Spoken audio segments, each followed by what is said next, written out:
Представи се накратко. Кой си и с какво се занимава бизнесът ти?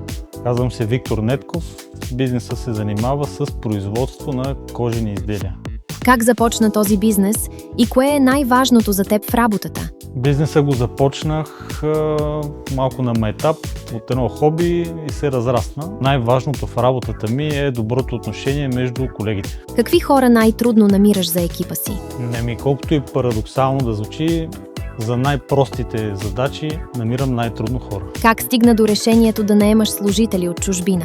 Просто ми дойде идеята, защото от години наред нямахме кандидати.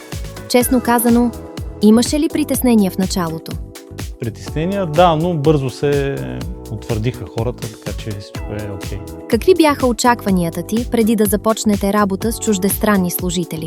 И каква се оказа реалността? Очакванията ми бяха, че идват за да работят, за да изкарват пари и това се оправда. Спомняш ли си първите дни, когато те пристигнаха? Как мина адаптацията? Мисля, че ги приемат добре, мисля, че и като цяло дава добър пример, че трябва да се работи, а не да се гледат страничните неща. Как реагира останалата част от екипа? Изненадаха ли те с нещо като отношение, дисциплина или начин на работа? Че не пият алкохол. Как се справиха с адаптацията към живота и работата в България? Още от първия ден почнаха да обикалят из града, на центъра, мероприятия, концерти. Изненадаха ме. Ако трябва да опишеш тези служители с 3 думи, кои биха били? Работливи, сериозни, усърдни. Според теб, защо все повече български бизнеси започват да търсят хора от чужбина? Поради всички тези причини, които изборих, защото им липса работна ръка в България и то за най-простите неща. Какво би казал на работодател, който все още се колебае дали да наеме чужденци?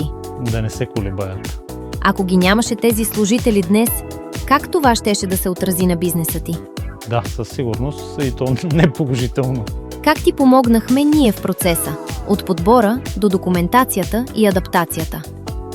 Комуникацията беше много лесна, всичко ми беше обяснено, точно и ясно. Имах много въпроси, на всички беше отговорено. Като цяло съм доволен от нашето съдружие. Би ли продължил да работиш с чуждестранни служители и занапред? Да, със сигурност. Ако има нещо финално, което искаш да добавиш. Благодаря на Наско за всички усилия, които положи, за да се осъществи това нещо.